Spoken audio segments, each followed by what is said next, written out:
So one of the most compelling charts to me, and you can see it in my background, I have a poster of it, Yes. is the occupations of Negroes and whites in Georgia, which was plate 27.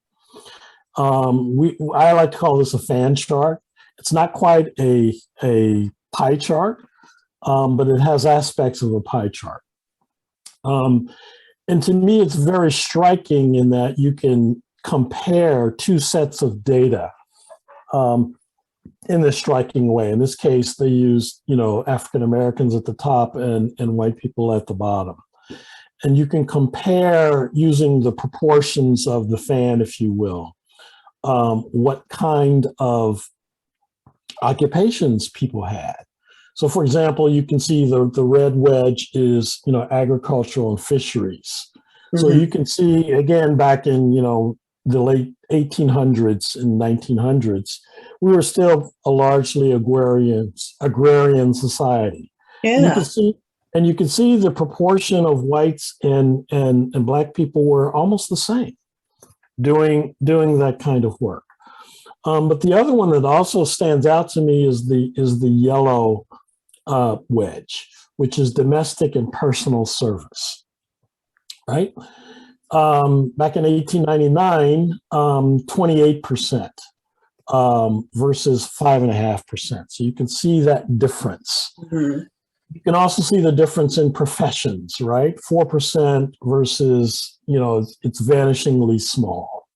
But then I took that same data and using the data from the Bureau of Labor Statistics to show what has changed and what has not changed using the exact same kind of format, right? Interesting. Yeah. So the red wedge in this case, in the modern context, is management, professional, and related.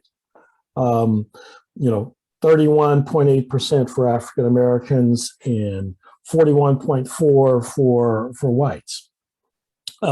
Again, there's kind of, that disparity, but you can see a couple of things. You can see how we've moved from an agrarian society to one where management, professional, and so forth. Yeah. But it's also interesting to look at that service wedge, right?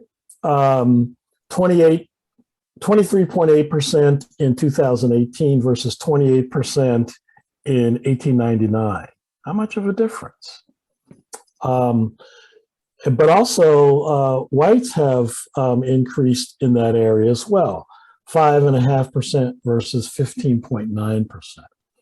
But you can also see the increase in production, transportation, and material moving.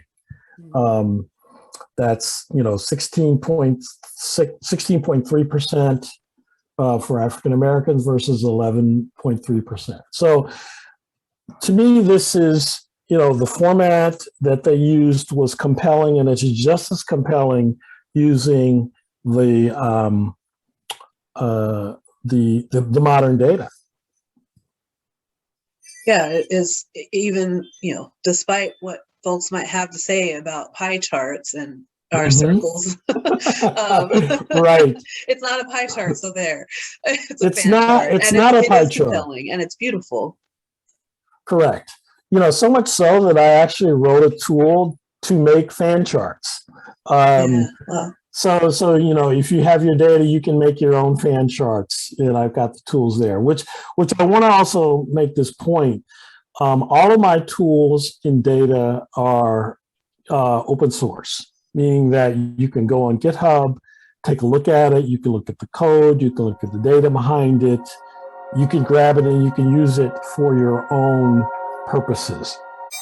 As I said before, I like to combine the art and the code. So one of the things that I like to do is with these tools to be able to create pieces that, represent, what I'm feeling at the time. So for example, you mentioned Juneteenth.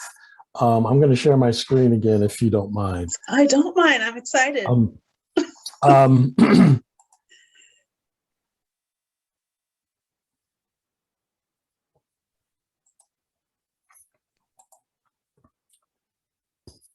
Okay.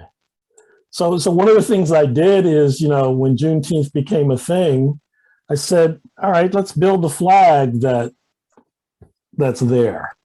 So there it is. So I just wanted to, when I see things, I want to be able to use the tools to represent that kind of thing.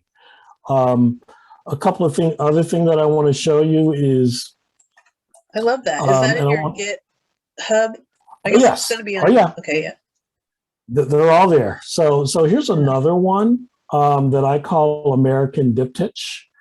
And I have these, you might be able to see them behind me as kind of posters. So yeah, the one on the left, let's get this out of the way so you can see it. The one on the left is a poster that NAACP used as a flag to remind people what was going on, right? Mm-hmm. A man was lynched yesterday, right? And the typeface that you see here is significant in that it was created by an independent type designer. And it was meant to echo the typography of the posters and things that you saw in the civil rights era, right? Okay. And that's the one on the left, on the right, the "I Am a Man" poster. You may have seen that, you know, in sort of civil rights protests.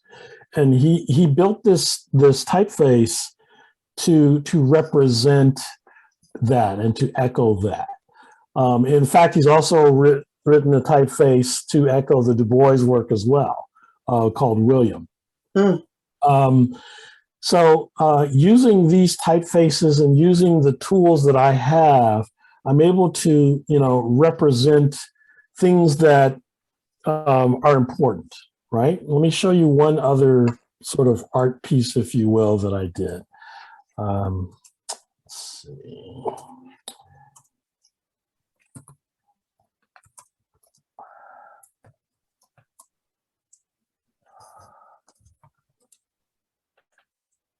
Okay, let's get this one out of the way. Oops.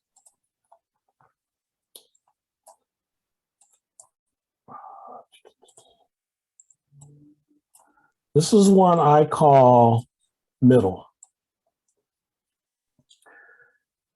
And it represents the middle passage. Yeah. Right? Wow. So you see, you know, the sky and the sea. And the ship is based upon the Amistad, right?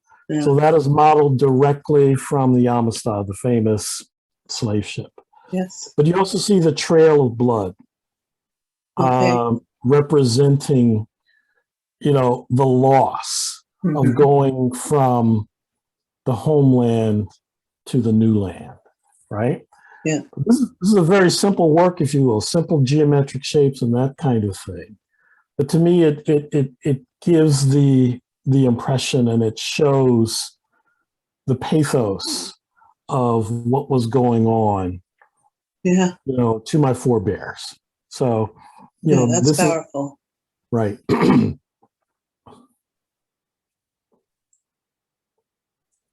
So, you know, you can use data, if you will, but you can also use, you can use your artistic expression in order to make those kinds of, you know, impressions as well. Okay.